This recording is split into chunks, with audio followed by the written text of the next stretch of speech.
There's no feeling more intense than starting over. If you deleted your homework the day before it was due, as I have, or if you left your wallet at home and you have to go back after spending an hour in the commute. If you won some money at the casino and then put all your winnings on red but it came up black. If you got your best shirt dry cleaned before a wedding and then immediately dropped food on it. If you won an argument with a friend and then later discovered that they just returned to their original view. Starting over is harder than starting up. If you're not ready for that, like if you've already had a bad day, then what you're about to go through might be too much. Feel free to go away and come back. I'll be here. Alright, thanks for coming with me on this trip. I'll understand if you have to take a break at any point. Just find a safe place to stop and quit the game. And don't worry, I'll save your progress, always, even your mistakes. This game is a homage to a free game that came out in 2002 titled Sexy Hiking. The author of that game was Jazzuo, a mysterious Czech designer who was known at the time as the father of B games. And B games are rough assemblages of found objects. Designers slap them together very quickly and freely, and they're often too rough and unfriendly to gain much of a following. They're built more for the joy of building them than as polished products. In a certain way, Sexy Hiking is the perfect embodiment of a B game. It's built almost entirely out of found and recycled parts, and it's one of the most unusual and unfriendly games of its time. In it, your task is simply to drag yourself up a mountain with a hammer. And that act of climbing, in the digital world or in real life, has certain essential properties that give the game its flavor. No amount of forward progress is guaranteed. Some cliffs are too sheer or too slippery, and the player is constantly, unremittingly in danger of falling and losing everything. Anyway, when you start Sexy Hiking, you're standing next to this dead tree that blocks the way to the entire rest of the game. It might take you an hour to get over that tree, and a lot of people never got past it. You prod and you poke at it, exploring the limits of your reach and your strength, trying to find a way up and over. And there's a sense of truth in that lack of compromise. Most obstacles in video game worlds are fake. You can be completely confident in your ability to get through them once you have the correct method or the correct equipment or just by spending enough time. In that sense, every pixelated obstacle in Sexy Hiking is real. The obstacles in Sexy Hiking are unyielding, and that makes the game uniquely frustrating. But I'm not sure Jazzuo intended to make a frustrating game. The frustration is just essential to the act of climbing, and it's authentic to the process of building a game about climbing. A funny thing happened to me as I was building this mountain. I'd have an idea for a new obstacle, and I'd build it, test it, and it would usually turn out to be unreasonably hard. But I couldn't bring myself to make it easier. It already felt like my inability to get past the new obstacle was my fault as a player rather than as a builder. Imaginary mountains build themselves from our efforts to climb them, and it's our repeated attempts to reach the summit that turns those mountains into something real. When you're building a video game world, you're building with ideas, and that can be like working with quickset cement. You mold your ideas into a certain shape that can be played with, and in the process of playing with them, they begin to harden and set until they're immutable, like rock. And at that point, you can't change the world. Not without breaking it into pieces and starting fresh with new ideas. For years now, people have been predicting that games would soon be made out of prefabricated objects, bought in a store and assembled into a world. And for the most part, that hasn't happened, because the objects in the stores are trash. I don't mean they look bad or that they're badly made, although a lot of them are. I mean they're trash in the way that food becomes trash as soon as you put it in the sink. Things are made to be consumed and used in a certain context, and once the moment is gone, they transform into garbage. In the context of technology, those moments pass by in seconds. Over time, we've poured more and more refuse into this vast digital landfill that we call the internet. It now vastly outnumbers and outweighs the things that are fresh and untainted and unused. When everything around us is cultural trash, trash becomes the new medium, the lingua franca of the digital age. And you can build culture out of trash. But only trash culture. B games, B movies, B music, B philosophy. Maybe this is what digital culture is. A monstrous mountain of trash, the ash heap of creativity's fountain. A landfill with everything we ever thought of in it. Grand, infinite, and unsorted. There's 3D models of breakfast, Gen X's fanfic novels, Scan magazines, green screen Shia LaBeouf, banned snuff scenes on LiveLeak. Facebook's got lifelike bots with unbranded adverts and candid shots of Kanye and Taylor Swift mashups, car crash epic failed GIFs, Russian dashcam vids, discussions of McRibs, discarded, forgotten, unrecycled, muddled, rotten, untitled. Everything's fresh for about 6 seconds, until some newer thing beckons, and we hit refresh. And there's years of persevering, disappearing into the pile, out of style, out of sight. In this context, it's tempting to make friendly content that's gentle, that lets you churn through it but not earn it. Why make something demanding if it just gets piled up in the landfill, filed in with the bland things?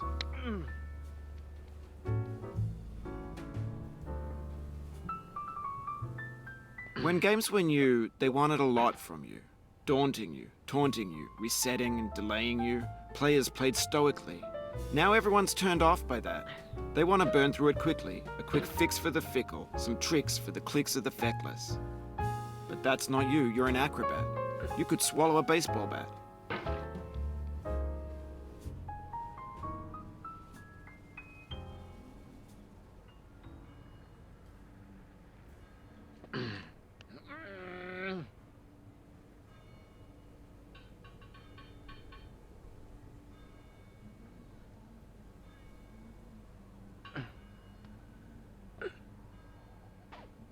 Now I know, most likely you're watching this on YouTube or Twitch, while some dude with 10 million views does it for you, like a baby bird being fed chewed up food. That's culture too.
But on the off chance that you're playing this, what I'm saying is, trash is disposable, but maybe it doesn't have to be approachable.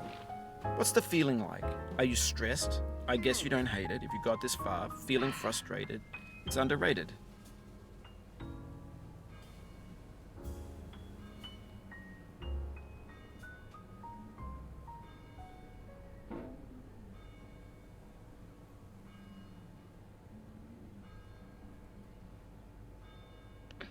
An orange is sweet, juicy fruit locked inside a bitter peel.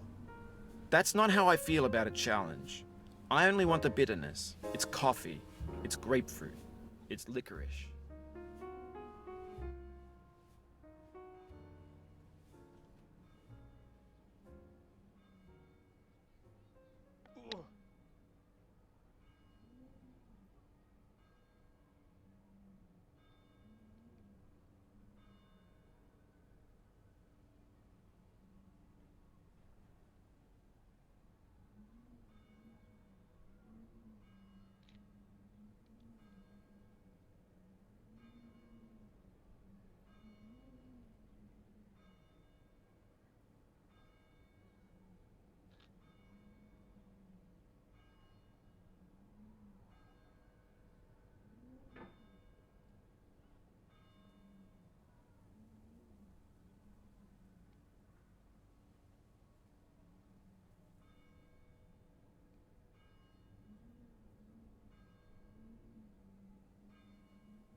It feels like we're closer now. Composer and climber, designer and user. You could have refused, but you didn't. There was something in you that was hidden, that chose to continue.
Oh.